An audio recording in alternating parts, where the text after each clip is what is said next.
And good afternoon, everybody. Steve Green here, the Success Doctor from Make the Grade with my weekly Thursday noon live presentation. Well, thank everybody who is joining in. Good to see everybody. And we're going to jump right in. It is Thursday, June the 18th, I believe, all day. More importantly, in the academic cycle, fix this a little bit. In the academic cycle, we are at the end of the school year and we are into the summer. Most people are thinking, it's great news. Yeah, love it. Yeah. Students are happy. Parents are probably really happy because now they don't have to be homeschool teachers, essentially. In my world, the academic help and preparation side, we're looking at it a different way. I'm looking at, okay, what can students do in the summer to help them? We want to avoid the drop off. We don't want people finishing June and then being 2 months behind in September. No, no, no, no, no. What we want is to maintain it and hopefully improve. So I have put together what I'm calling 60-day challenge. 60-day challenge. Very simple. 60-day academic challenge. I guess a challenge by its very nature implies something that's difficult. But I'm going to tell you right now, this is not supposed to be difficult. This is supposed to be easy. It's even supposed to be fun. It's going to help you. You're investing in yourself. I've set up part of my Make the Grade community specifically to support this challenge and all the people participating in it. I have documents to support it. If you go to the webpage underneath, makethegrade.net, and then you go to support materials, you'll see it there. Maybe I can pull that up at some point during this presentation. But here's how I've identified this. I think there are 7 or 8 things that your student can do, or any combination of them, in order to keep your summer solid. Make this challenge a win. And one last thing before I get into them, I'm talking 15, 20 minutes a day, maybe a half hour. This does not have to be a marathon thing. So here's what you can do. Number 1, you can remediate your academics. What does that mean? Well, it's really a fancy way of saying you can go back, look at what gaps may have presented themselves from the school year. And this year is exceptional. Essentially, school ended in March for almost everybody. Yes, it continued in some facsimile version, but I can't tell you how many families, students voiced they just didn't feel like they were learning as much as they should. The curriculum wasn't as complete, and in many cases, they had the teachers themselves. And the teachers were put in a tough spot. I think for the most part, they did what they could. But the reality was the curriculum was not covered as much as it could have been, and more gaps are created. So I have a number of students I'm working with now, and we're plugging these gaps. We're taking a class, let's say algebra. We're going back. We're in some cases relearning or fortifying the information and to plug these holes. You can do this at any level. My youngest student right now is a 3rd grader. Oldest is going to be a senior. So we are taking subjects, math, science, history. I don't teach languages, sorry. And we are taking them and we're going to go back and essentially just plug the holes, fill the gaps, make sure everybody's up to grade level for the fall.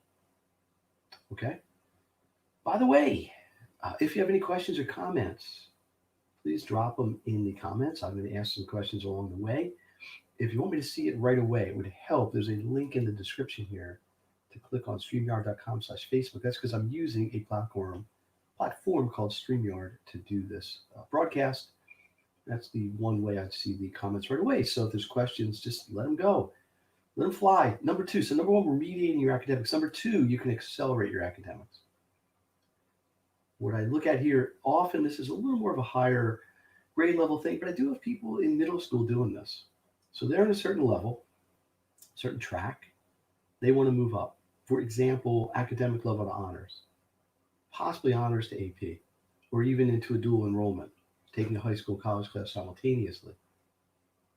Yeah, and this is again, this is often more curriculum driven. Often you need to get approval from the school to make sure it's going to get certified.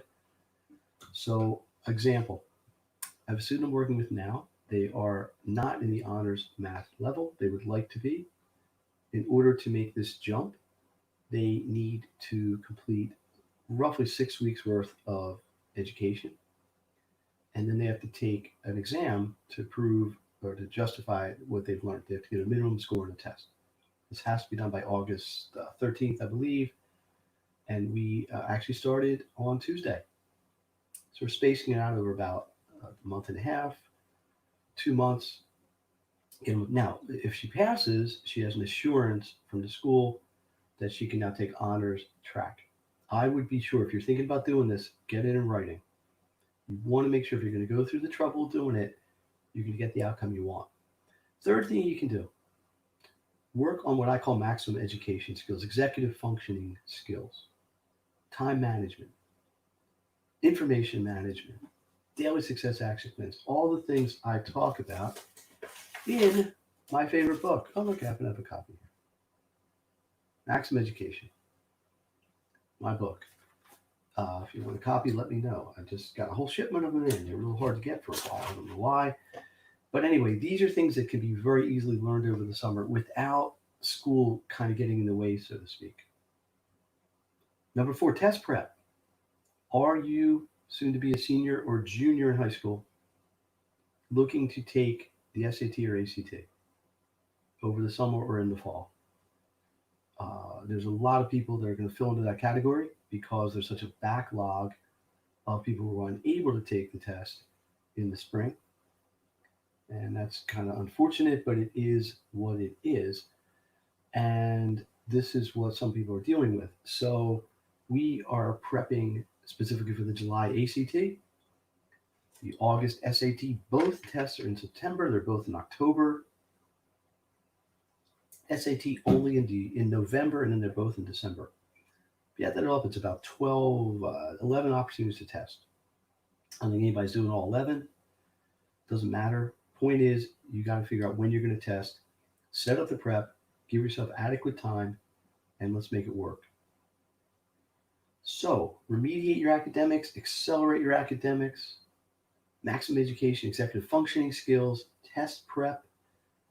Fifth thing I'm going to tell people is just read. There are a gazillion studies about the benefits of reading. And this is not just for students, it's for adults too. I like to read. I don't get a chance to read as much as I'd like. Personally, I like to read biographies, I like to read history books. I'm more of a true story kind of thing. I'm not big on novels per se. There's some awesome novels I like and I've read. But reading is a very, very good relaxing effect.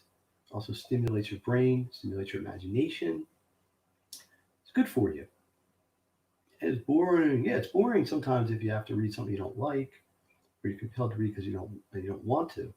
So listen, you may have summer reading. Space it out. Read 10 pages a day, 15 pages a day, 5 pages a day, whatever it is. But find a book you want to read. Find a topic you want to learn about. I just got a book about bicycling, the history of the Tour de France, which unfortunately isn't happening this year because of everything nasty going on in the world. But it's a really interesting book. I guess you have to like bicycling, or you have to like France to some degree. But there's things that I didn't even think about. Like the social aspects, and it's a big source of pride for the country and individual stories and such and such. So something I'm reading for pleasure, which is a good thing. Number six, exercise. Get outside. Don't sit on a chair or a couch all summer. Go swimming, take a walk, play sports, just get some fresh air. Don't sit in front of a video game all summer. Maybe I'm stereotyping, but it seems to be more of a issue with boys than girls. But summer's beautiful weather. Get outside, do stuff. Enjoy yourself. Again, this challenge is not 6 hours a day. This is a 15, 20, maybe 30-minute a day task. This is something I'm challenging my audience, my students, people in the make the grade universe, if you want to go that far, to do to help yourselves remediate your academics, accelerate your academics, work on your maximum education, executive functioning skills, test prep if that's appropriate, read, get some exercise. And the last thing is maybe find a project you just want to do on your own or with a group of people. I reference the baseball project I did with a student way back in late March. Seems like a long time ago now. And it was great. Multimedia, multidiscipline, history, language, tech, science, math, graphic design, everything all in one big project, one big bundle. And incredibly enough, the student enjoyed it. Students even admitted later they enjoyed it. Uh, and the parents' goal was simple. I want to have my kid engaged. I want them learning. This is when there was nothing going on. Schools had just shut down, like literally just shut down. There was no plan. Nobody quite knew what to do yet. In fact, we didn't even know how long the schools would be shut. If you think back, the original information was 2 weeks. Then it got to spring break, then it became 4 weeks, then six, and then closed till June. So the idea here is I am challenging people listening to this and to make the great audience out there, and I am here to help with any and all of these to make a plan, set goals, and accomplish them. I'm challenging you over the summer, try to improve your academics at the very least, keep them where they are now. Get ahead on things, stimulate yourself with reading and some exercise. Find a project you want to do, maybe learn a musical instrument, something. Half hour a day, 20 minutes a day minimum, absolute, definite minimum 15 minutes a day. Can you do it? What are people thinking? All right, sounds good. Yeah. All right. So here's the plan. I am here to help support any and all of these components. If you need help catching up on classes, plugging gaps with your academics, just reach out. You can reach out to the website, makethegrade.net. You can email me, which is sgreene at makethegrade.net. Same with accelerating your academics. I have 5 students right now, maybe 6 before the end of this week, who are accelerating over the summer. 4 people right now learning maximum education skills, somewhere in the 15-20 range for test prep. So people are engaging, people are doing things. All this is funneling through the Make the Great Success community, which is a 24/7 online community where all of this gets supported. There's a huge amount of content in there. It is a place for everybody. I don't care if your grade level, ability level, interest level, whatever, to get help and run from there. So let me pause and see if there's any questions. We have maybe 5 more minutes. I try to keep these in the 20-minute range. Put my phone here. I gotta check. This is the one thing I need a producer. I need somebody to help me with all the back office stuff here. If anybody wants a summer job, let's see. Yeah, we have one question. Question is, and thank you for this question. It's hard to motivate my kids. In their mind, I'm paraphrasing this long question. In my mind, summer is for summer and just playing. We constantly argue about this. What do I do?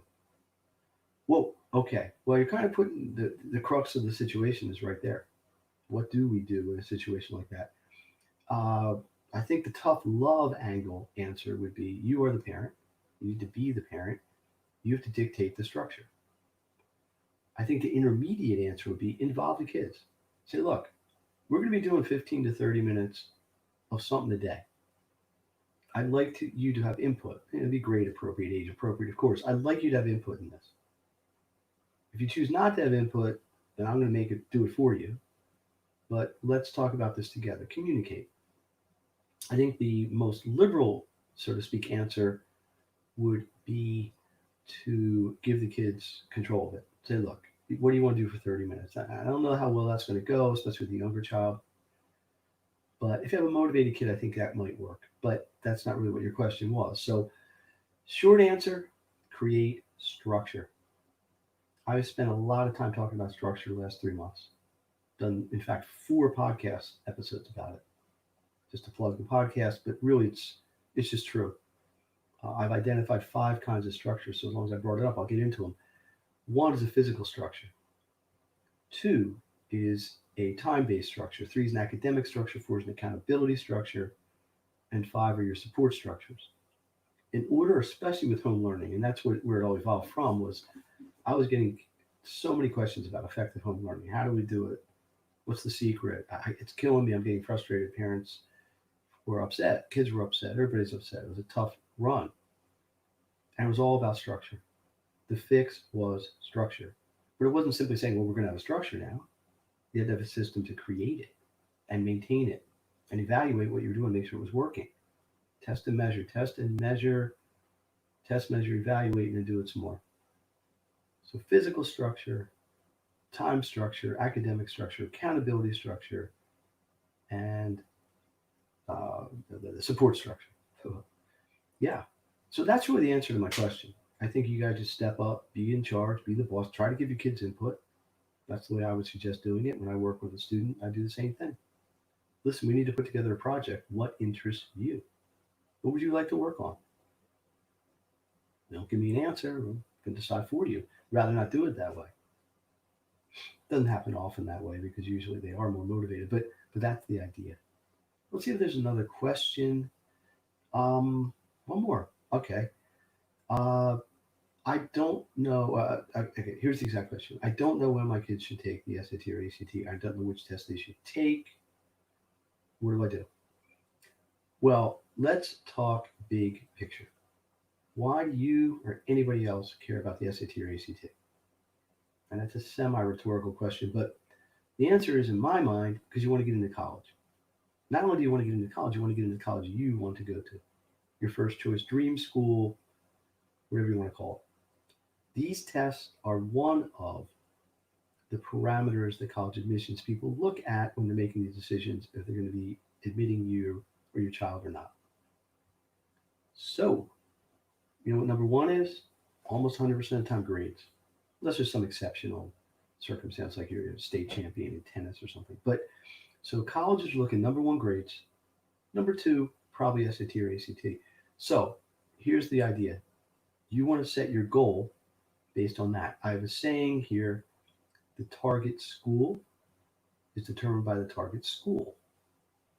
Target score is determined by the target school, or the target school determines the target score. Anyway, to answer the question, either test will work to accomplish this. I can do a series of different diagnostics to give you a more scientific or statistically based answer to that. They're as short as an hour, as long as 8 hours. Ultimately, I usually recommend just taking both tests at least once, see where things fall. But I think, especially if you're going to be a senior, you got to be testing in August, September, October at the latest. If your child's going to be a junior in the fall, I'd look at doing a test in the fall just to see where you fall. Maybe do one of each. Maybe do an SAT in September, ACT in October, just as an example. No wrong way to do it. Only wrong way to do it is to not do it or to wait to the last minute and try to cram, which is frankly a recipe for lack of success. Steve Green here, the success doctor from Make the Grade. I do a live event like this every Tuesday at 10 a.m., every Thursday at lunchtime at noon. Try to keep it about 20 minutes.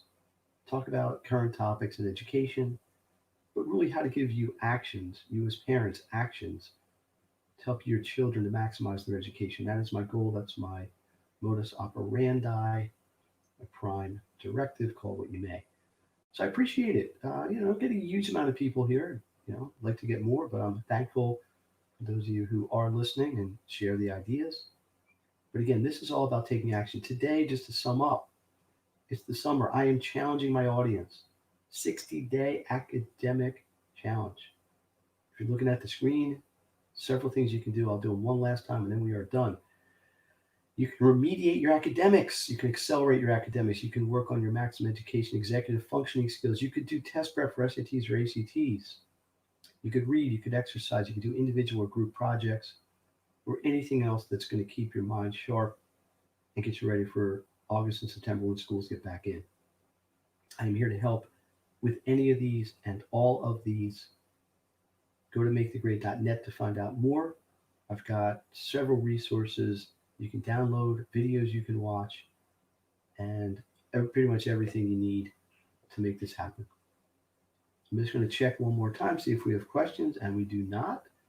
You can always reach out to me through social media. You could be watching this most likely on Facebook, which may be another place. Send a comment, send me a message, give me some feedback. Let me know if there's any topics you would like addressed, because that is what I am lining up over the next couple weeks. Okay, happy June. We are almost at the longest day of the year. Solar equinox coming up. I always like that when it's late. Let's cue up the Make the Grade theme music for the outro, and I will see everybody next week, if not sooner. Thank you very much. Steve Green, the Success Doctor, signing off.